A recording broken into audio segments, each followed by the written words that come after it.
Thousands of families from Bama and Goza local government areas sought refuge across the border in Cameroon, fleeing insurgency and uncertainty. Today, come full cycle and a significant milestone for Borno State's recovery process. Over 3,122 displaced persons have now been successfully repatriated from the Minawawo refugee camp in Cameroon and resettled back in their ancestral communities. Today on Panorama, we shall examine Borno's repatriation efforts, the collaboration with international partners such as the United Nations High Commissioner for Refugees and the National Commission for Refugees, Migrants and Internally Displaced Persons, as well as the state government's roadmap towards rebuilding lives and restoring hope in Bama and Goza. I am Abubakar Musa.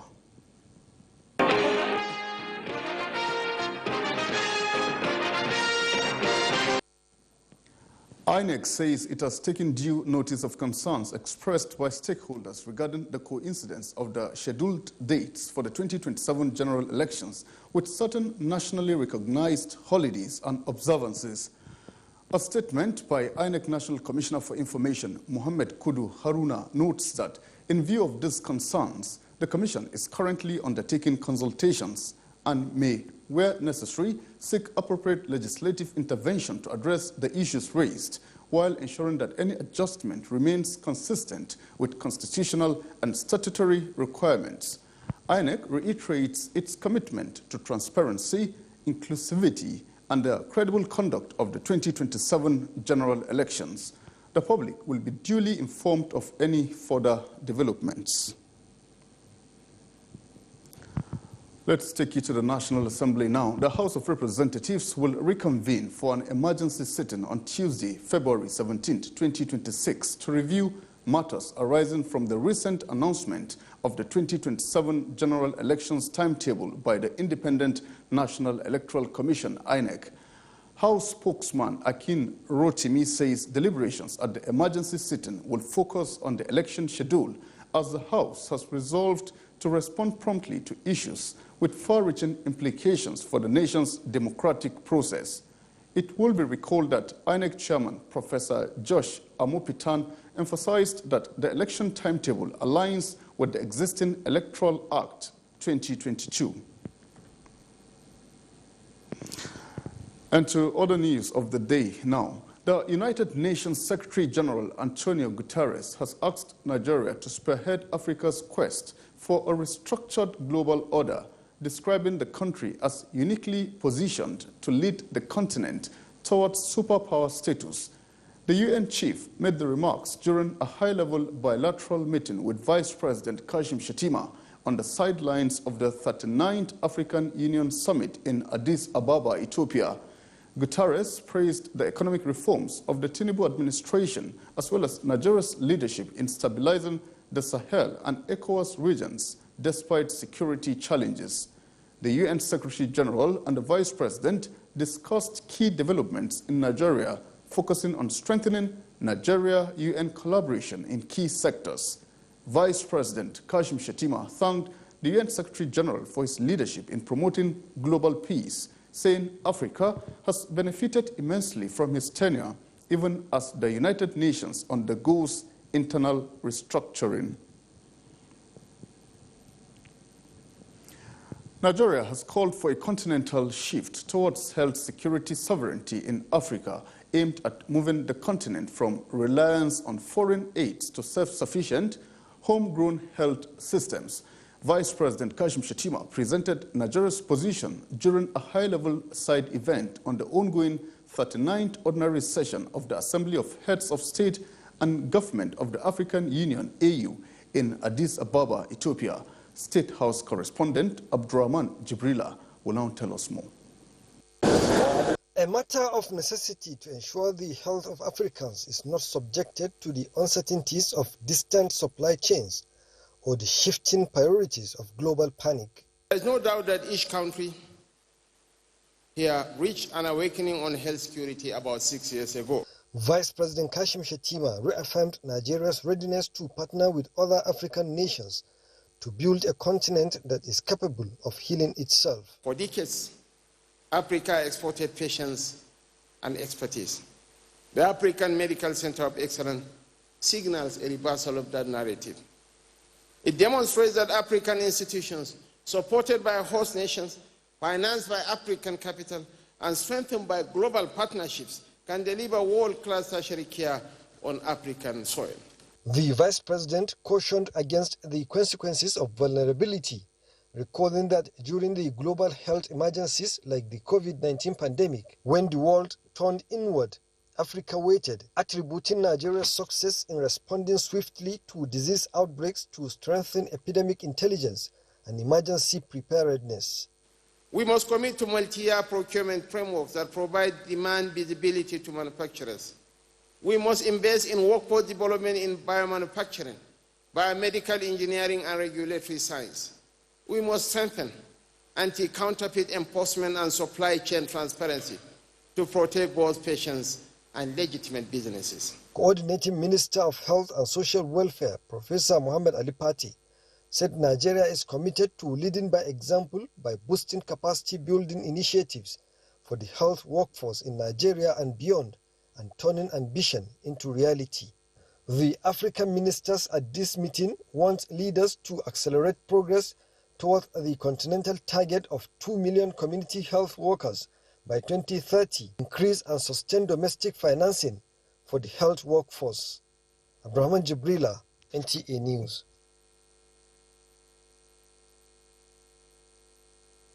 On the Nigerian Television Authority, we have more reports for you as soon as we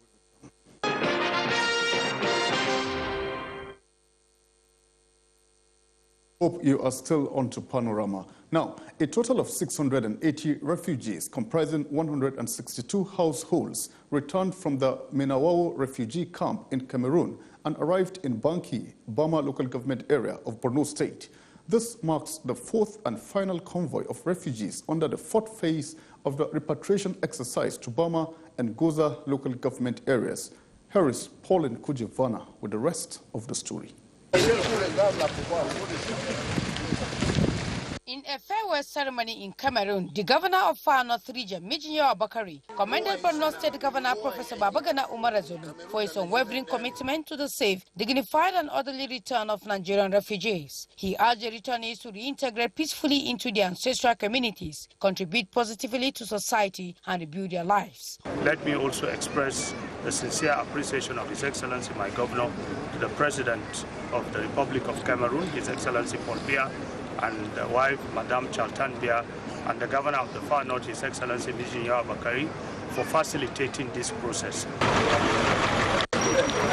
On arrival at the Nigerian border, the returnees were received by the military, government officials and other stakeholders before being taken to a reception facility for profiling and subsequently transported to their UNHCR-supported homes built by the Borno State government. Chairman of the Repatriation Committee, Lawan Abawa Kilbe, said each household head received a 100,000 naira cash, while each wife received 20,000 naira, alongside mattresses and wrappers. Just as the National Commission for Refugees, Migrant and Internally Displaced Persons also supply food items and other essential commodities. Wakilbe cautioned the returnees against abusing the repatriation process for economic benefits, as government records will be verified to identify individuals who had already resettled in Banki while retaining refugee status. In total, 557 households comprising 3,122 individuals have now successfully returned to Bama and Goza local government areas of Borno State. In Maiduguri, Pauline Kujevana, NTA News. Let us at this point talk further on Borno's repatriation efforts and long-term plans for sustainable livelihoods. And we are now being joined in the studio by the Chairman Subcommittee on Repatriation in the state and the person of Engineer Lawan Abawa Kilbe. So it's actually great to have you in our studio at this point in time. Thank you very much. Now, what does the successful completion of the repatriation of displaced persons from Bama and Goza local government areas signify for Borno's recovery and stabilization efforts? It's part of our 25-year development plan to close all camps and to return all displaced persons back to their ancestral homes, be it refugees that have crossed international borders or internally displaced persons who have been displaced within the country. So it's a significant stride. You know, upon the commencement of this administration in 2019, His Excellency Professor Babagana Umar Zulum went to the Minawao camp, less than 100 days of being in office. And he interfaced with these refugees. And their only request was they wanted to go back home. So our committee was constituted late 2019, and we commenced work in 2020, where the first phase of repatriation started. Then we had the technical working group meeting session and the tripartite agreement in Cameroon in 2021. Then the repatriation process continued right up to its final phase. So it is a big feat. We are able to bring back everybody who voluntarily wants to come back from Cameroon. Okay, so great to hear. Now, how were safety, dignity, and orderliness ensured throughout the return process from Minawao refugee camp in Cameroon? You know, an organized repatriation under the tripartite agreement is a very organized system. Tripartite in the sense that it's an agreement between the government of Cameroon, Nigeria, and the United Nations High Commissioner on Refugees. Everybody has his or her own statutory mandate. First of all, the government of Cameroon is supposed to ensure security and facilitate movements. UNHCR is supposed to facilitate haulages and other activities. Part of the problems faced at the initial phase when the federal government handled the first phase of repatriation in 2018 ending was that there were no buses. But Borno State government had enough versatile school buses that can convey people. So when that issue posed itself as a challenge, His Excellency graciously gave the services of Borno Express Transport Corporation through the free school bus service system free.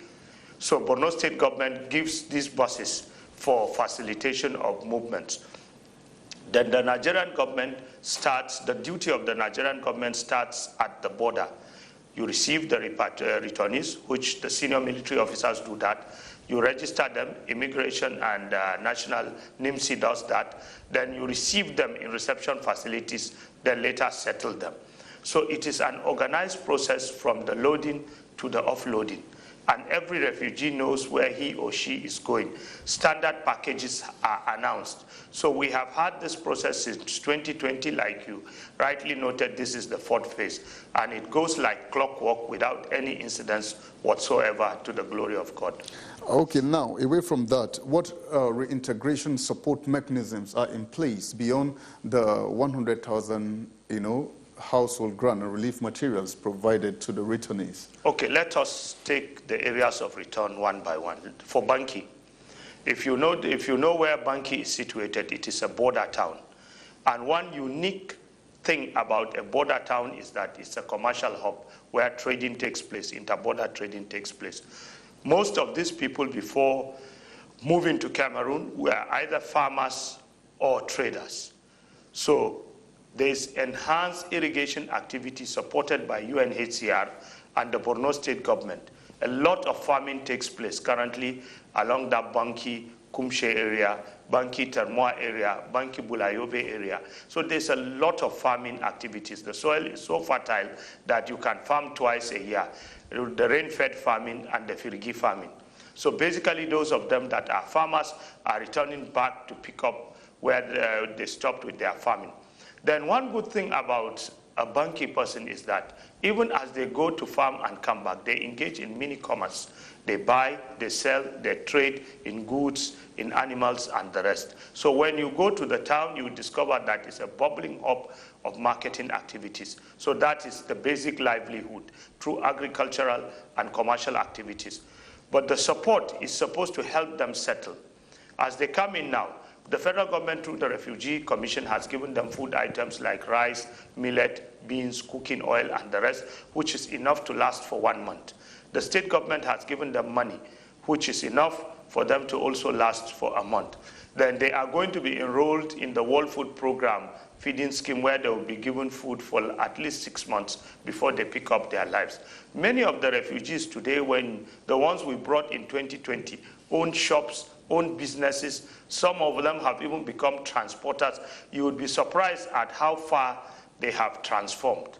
So, you know, adversity makes you beef up and reclaim your life from where you have stopped. So far there have not been any complaint of economic issues, while those returning to Goza are basically farmers.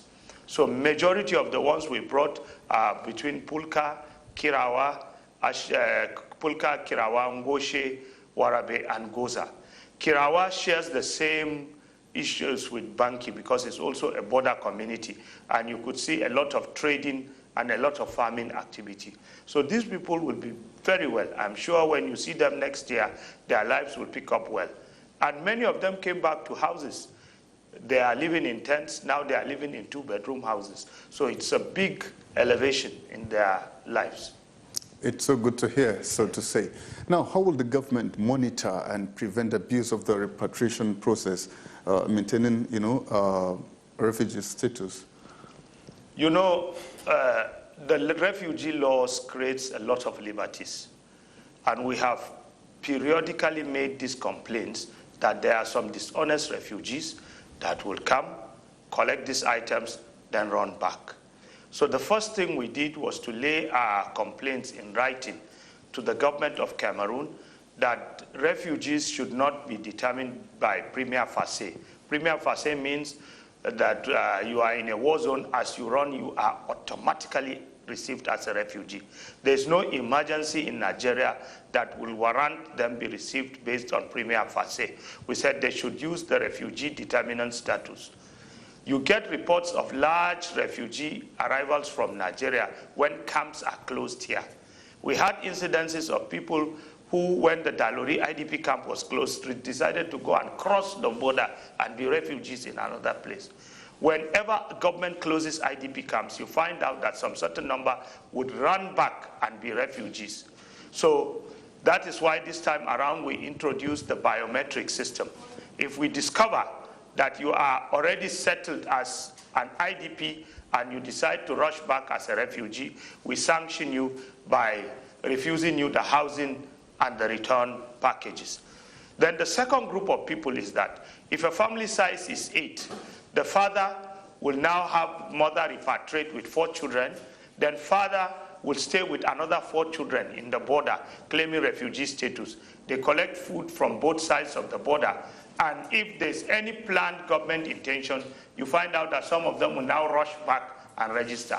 So all these measures have been put in place, and right now anybody that is still in that camp is staying there based on his or her own free will. As far as we are concerned, by the Kampala Convention, you cannot force anybody to come back. Repatriation needs to be voluntary. So everybody who wants to voluntarily come back is already in Nigeria. So those of them that are there are staying out of their free will. Now, what role did international partners such as UNHCR and National Commission for Refugees play in facilitating the return and resettlement process? First of all, the National Refugee Commission has the principal mandate of repatriation. They formed what is called the Technical Working Group, of which the Borno State government is also a member. I represent Borno State government in that process. They have facilitated the process because they gave all the food items. You know, these things are made easy because of the pragmatism of His Excellency Governor Zulu, who provides all that is needed. Ideally, if we are to go by our tripartite agreement, we are supposed to fold our arms and wait at our border for Cameroon and UNHCR to deliver these refugees. But since they have predicaments with transportation, that is why even that part of the agreement, His Excellency the Governor has committed resources for us to go and bring these people since they are people. The Refugee Commission has been an integral part of this process. They have coordinated all federal agencies to respond, like the Army, the Immigration, the Customs, and all federal agencies cooperated as a result of the intervention of the Refugee Commission. And they've provided food and non-food items and building materials to support rehabilitation of refugee homes. Then the UNHCR, this time around in the 4th phase of repatriation, did very well. We must commend them. They supported the construction of 450 units of 2-bedroom rural housing for all the returnees coming to Banki. They supported a 200 hectares irrigation project that is currently ongoing so that a source of agricultural livelihood and value chain could be created for all the refugees coming. And they gave $200 support to every returnee to Goza, since homes have not been built in Goza, apart from the $500,000 the Borno State government gave. Borno State government did almost 60% of the entire work, because the commitment from His Excellency the Governor is much, because he's very, very passionate. But I must say, every partner, be it international, national, federal, local, played his or her own part very well. And that is why the fourth repatriation phase was very successful. 3,122 came in 2 weeks, which is a very big feat as far as repatriation standards are. Okay, let's talk about this now. With over 3,122 individuals now resettled in Bama and Goza, what are the long-term plans to ensure sustainable livelihood, security, and access to, basic services in these communities? Very good. Let me start with Bama. Apparently, I chaired the Bama Reconstruction Committee.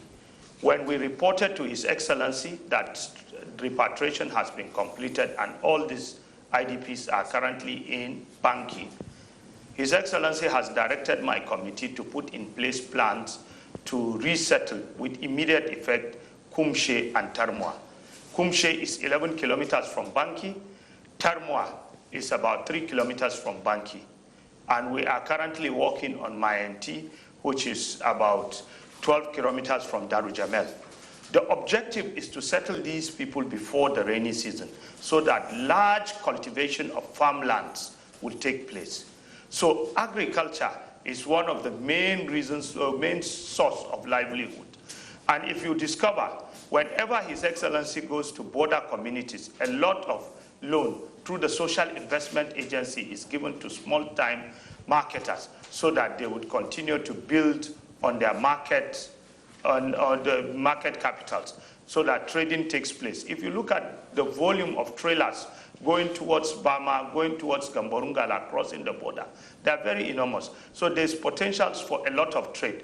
Then the government of Borno State is also working very hard to now bring up the Banki Free Trade Zone, so that the free trade zone would be there and commercial activities will be boosted. And if you look at it, a lot of animal husbandry trading is taking place. The international Banki cattle market is in place. A lot of cows come from Chad and Cameroon, and a lot of marketing goes there. In the same case, trading is also going very well in Goza.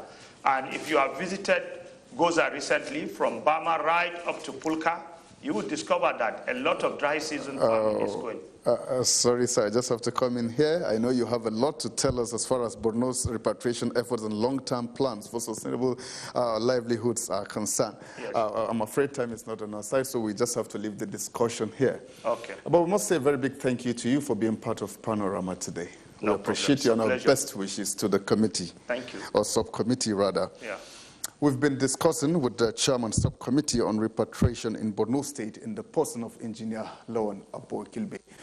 Our sports is next. Nigerians under-20 women's national team, the Falconets, will today square up against Senegal in a decisive second-leg encounter in the 10th round of the FIFA under-20 Women's World Cup African qualifiers. The Nigerian side will go into the crucial tie with a narrow 1-0 advantage secured in the first leg at the MKO Abiola Sport Arena in Abeokuta. In the Nigerian Premier Football League Match Day 26 promises thrilling action across centers. Barua FC will host Kun Khalifat at the Sani Abacha Stadium in Kano. Kano Pillars, unbeaten in their last 16 home matches, face Plateau United in what is expected to be a tough contest. Eimba, currently enduring a poor run of form, take on Ikorodu City. Nasarawa United battle Katsina United, while Bayelsa United clash with Bende Insurance. In England's FA Cup 4th round features, Burton welcome West Ham United. Burton have struggled in League One, managing just one win in their last 6 matches, while while West Ham have recorded 4 victories in the same period. Manchester City face Salford. Southampton will test their strong home form against Leicester City. Aston Villa tackle Newcastle United, and Liverpool go head-to-head with Brighton in a battle for supremacy. In boxing, Fabio Wardlin is set to defend his world heavyweight title for the first time against Daniel Dubois in all-British showdown on Saturday 9th May 2026 in Manchester, United Kingdom. Both fighters are renowned for their knockout power. Dubois stopped Anthony Joshua in September 2024 before losing his IBF crown to Alexander Usyk in July 2025. With sport updates, Peter Weibo, NTA News. And that is how it has been on Panorama today from NT Maiduguri Network Center. From myself, Abubakar Musa, and the whole team is goodbye and see you next time.